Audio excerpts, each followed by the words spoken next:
Hello everyone, I'm Cole from the Kingdom, and today we're taking a critical look at Dragon Age 2. Many consider it to be the worst in the series, some consider it to be the best. I don't like judging games or movies or anything as being best. I think each entry to any series has some things it did really well, maybe better than the others, and some things that were not as good as the others. And just because something isn't as good as the others doesn't mean it's bad by any means. As with anything, there are things to like and not like. A lot of complaints about the game are about the reused areas, and some about the combat. I don't think anyone is debating that the reused areas are annoying. With the serious time restraint Bioware had on development, they did the best they could. Knowing a good reason for something doesn't automatically make it better, it just is what it is. But I mainly want to focus on the story. I think a lot of people have a problem with it in that it feels like Hawke doesn't really affect anything by the end. Anders still does his thing, Meredith does hers, Kirkwall suffers, the mages are on a path to rebellion, the Arashok attacks no matter what, etc. I saw a review/critique a couple years ago that I can't find anymore, and I really wish I could, so if anyone knows the video I'm talking about, send it to me and I'll put a link in the description. I don't completely agree with everything the guy said, but he does say something that I think is crucial. He points out that there is a very important difference between choice and control.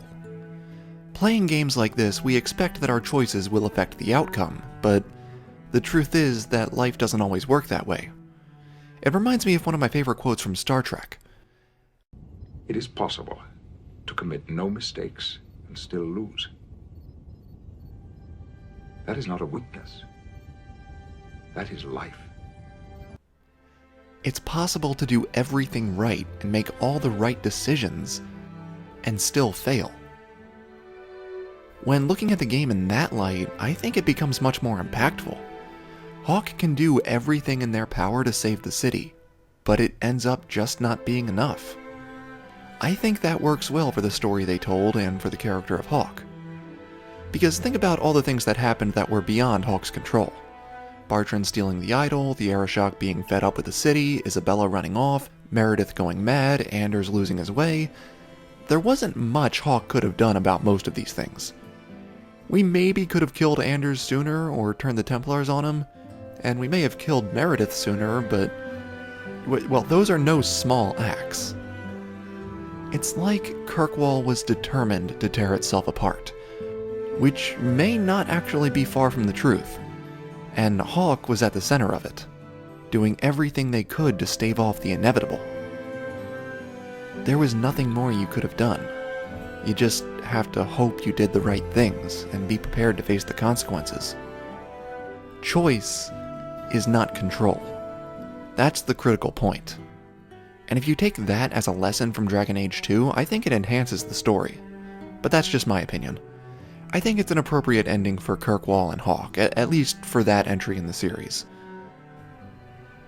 It was the ending to one story within the world of Thedas, so characters can have roles to play in future stories. Meredith was always going to go mad. Her paranoia led to further oppression of mages, which in turn pushed Anders further and further to extremism. And there were a multitude of other factors going on. Kirkwall was a boiling pot. That lid was going to burst. Hawke spends the game fighting the fire, but we only slow it down. I think most of the story of Dragon Age 2 was actually more about your companions, and the way you can be their rival or friend does impact the game. Maybe not too much, but you really do get to connect with these characters if you try. Now, maybe the approval system could have used some work, and I personally prefer friendships with almost everybody, but all in all, I think it works. The fact that some of the DA2 characters are fan favorites from the whole series demonstrates that even more. So I think that'll do it for now. If you want to see more critical looks, let me know in the comments section, and let me know your opinions on Dragon Age 2. So that's it for now, guys. Thank you all so much for watching. Don't forget to comment and like. I'll see you later.